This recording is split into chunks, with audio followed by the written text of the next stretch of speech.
Welcome back to Mach's Garage. If you like what you see here today, don't forget to hit the like, share, subscribe, anything else that helps me out, comment, all that good stuff.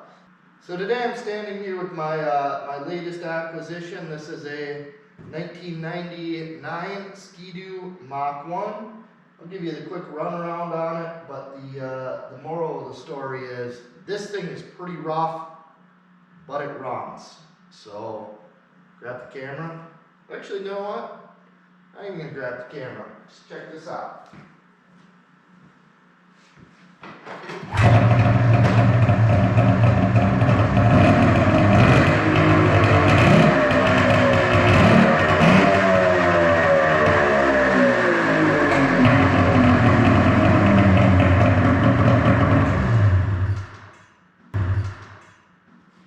Alright, so it runs.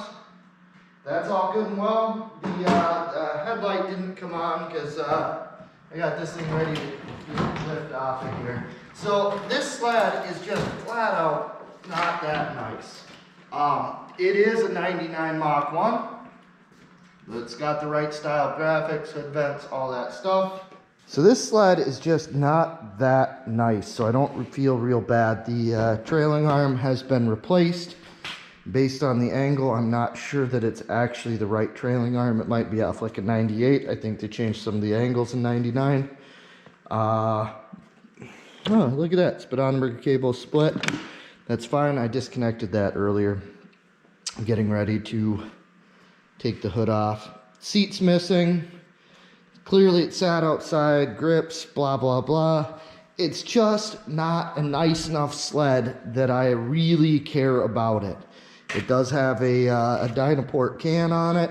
It's got the flat slide carbs. It's got the correct 1999 exhaust.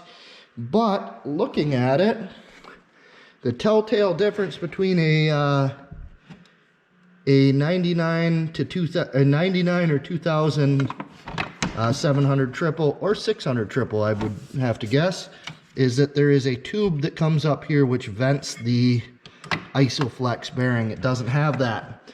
So that tells me this is not the correct 99 engine. It's been replaced. The housing down here looks like it's a 99. I'll be able to tell for sure when I get the motor out of here, but that looks like it's correct. So it's definitely got parts that I want on it, but the overall sled just isn't nice enough for me to care about harvesting its parts. Ooh, and check this out. Push button reverse. So that does not work on this sled right now. But that is pretty awesome that it's got that, and I can maybe figure out how to make that work. That's going to be a little bit of extra work, but we got the flat slide carbs, the good pipes. Well, I don't know if these are actually any better than the 98 pipes, but they're definitely easier to deal with. So that's why I kind of want these, because they're just flat out easier to deal with than the 98 pipes. But what I'm going to do is basically today I'm going to try to get this taken apart to where the engine's out, the pipes are out, everything that I want to save off of this sled that can't sit outside is done.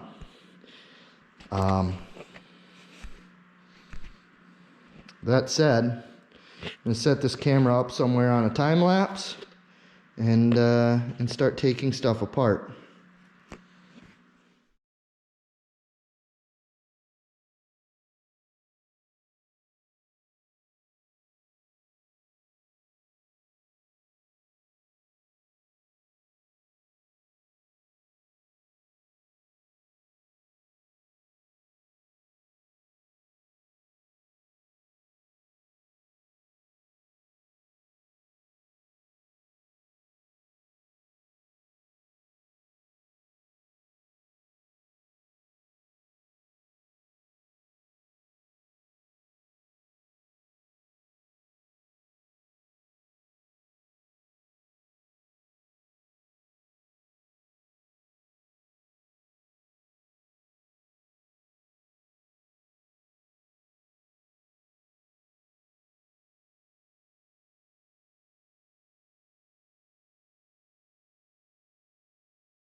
Alright, so that's it for this one, I suppose. The engine is out, the clutch is off, the carbs I haven't taken off of the throttle cable yet. I really want the electronic reverse off of this. This is a heavy pig of a sled, and just be really nice to be able to press a button and then have the thing go backwards. So the wiring harness might come out of this. I'm not really sure. I can see some crimp connectors down there.